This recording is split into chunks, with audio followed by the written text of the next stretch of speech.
Hello and welcome to this press conference with Casper Ruud.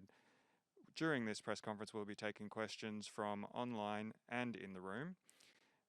For the journalists online, please ensure that your microphone is muted and only unmute when asked to do so. Please activate your camera during the press conference. And to ask a question, please use the raise your hand function. And now to start off with, Casper, can you talk us through your match and how you were feeling on the court today? Yeah, no, I think it was a good match. I started off great, broke him right away, and I won the first set 6-1. And then, I think I just played very solid and heavy with my game. And then in the second set, he kind of,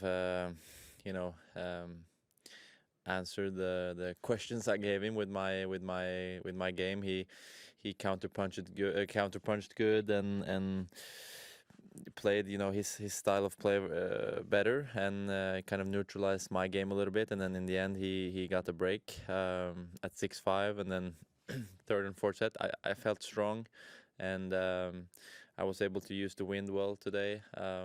When I had the wind from the back, I was playing heavy and trying to use that as much as possible, and then playing into the wind, you try to play a little bit more flat and through the wind more. So I think I was able to do that well, and at the end of the match, it was a tough game, but I was able to hold, which was a very good feeling. Casper, I'm working on a story on. It seems like it's a bit of a hurdle or a barrier to get to the round of 16. A lot of people need a few chances in the third round before they can do that. Do you understand the people who say that, like what they mean by that? Is it because of the quality of the competition you're facing in the third round, or is there something inside, that desire to get into the round of 16 that you can be your own worst enemy? Yeah, well, I think it's a little bit of both. I remember the first time I made the third round was back in 2019, and I played Federer, and that's a tough third round opponent. The greatest of them all. So then you kind of think more about just the experience being in the third round than maybe thinking, about actually winning the match. And then my two other third round appearances, I lost to Berrettini at the US Open. He's a semi-finalist there, so he knows what he's doing over there in New York and generally all over. And in October last year, I played TM at the French Open. So I think I had some tough draws at the third round, but also I think, this was really my chance to book my spot in the second week for the first time. As Albot, he played great all week, and he beat Bautista. So Bautista was the seeded that I was going to face on paper, from out from the seeding. So he beat him in the first round, and he played well. I mean, he really stepped up this Grand Slam, I think, and it was, like I said earlier, it was a really tough match today. And I really also felt this was a good chance for me to break through a little bit, and yeah, like I said, book my spot in the second week. So I think it's a mix of both, but I'm happy to have broken the barrier. A quick follow. You have a dad who's one of the few people on earth who can understand what it takes to do that. Did he give you any advice specifically toward like how you can get through this match? I think we just talk about each match as it comes. You don't try. It's not like he has been prepping me, the whole week. This is your chance. This is your chance. This is your time. Like this. But every match is important. Even the first round, even though Thompson was injured, I think it was a tough draw. Thompson is a very good player, especially here in Australia, playing at his home Grand Slam. He is definitely a tough opponent. So I could easily have, gone out on Tuesday already. And Tommy Paul also, the 2-3 days ago, is a tough draw. He's a good hardcore player, very athletic and good player. So even though like on paper I've been the favorite in all matches, I think I've had actually quite a tough draw. Some would say that maybe Albot wouldn't be necessarily the toughest third round, and I can agree on paper, but he's beaten Bautista and played great, so it was a tough match, and yeah, like I've said, it's just I'm very happy to be through to the second week. Thank you. Thank you. Yeah, we're going to swap in-room journalists. You're really popular today. Okay. Dan coming in. Hi, Casper. Hello.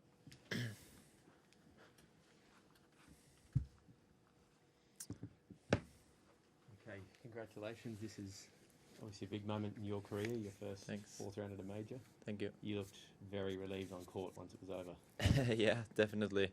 I really wanted this win, and I think it would be tough being broken at 5-4 in the fourth, having a match point at 5-3, and it was tough out there today because it was a little bit of wind, and it was going one direction mostly all the time. So whenever you were further away from the camera, you had the wind from your back, which is also always easier to have it coming into your face or into you. So I think I was able to play very well from having the wind in my back, playing heavy with topspin, which I like.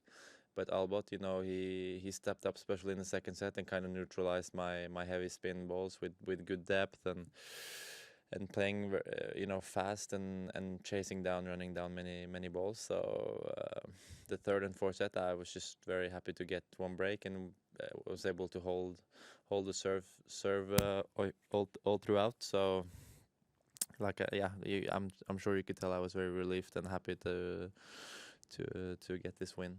And the first since your father in 1997 Yeah. to make the fourth round.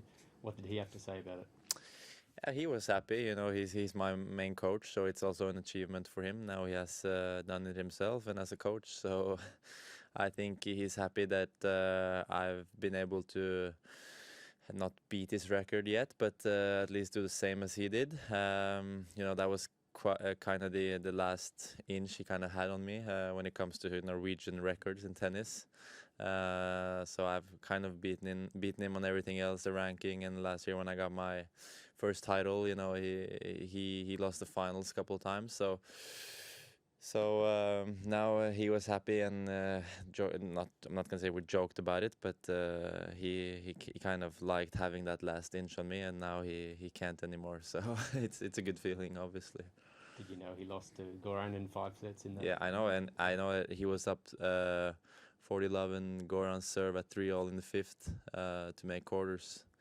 So it's one of his best results, but toughest losses of his career. He's told me. So I've heard that story a couple times, but I hope that won't be the case for me on Monday. But I'll have a very tough opponent, and it looks like it will be Rublev. So he's been one of the best players on tour the last 7-8 months or 9 months. So I'm up for a big test on Monday. And last one from me. What will the reception be like back in Norway now? It's cold, dark winter there. This is quite different for them to have a tennis player doing well this side of the world. Yeah, that's true. Hopefully it can bring some light back to Norway, because I know it's very dark and cold back there now. The sun goes up at 9 and goes down at 3, so it's only like 6 hours of daylight. Which I'm happy to be away from, but I look also forward to coming home, and hopefully there will be some kids that can get inspired by the results, and pick up a racket or continue working hard, as I know there are young kids on the working hard these days back home in Norway. So hopefully they see that it's possible for a Norwegian to do well, and then like I said, hopefully that can give some motivation, inspiration for the young ones back home. Great, thank you. Okay, we'll move to questions online. Please raise your hand to ask a question. David, please go ahead. Hi, Casper. Congratulations. From having such really good success on clay earlier in your career, what adjustments have you made to translate that success onto hard courts? Well, I don't think I've done too many adjustments. I just think that I've become more comfortable on the hard court.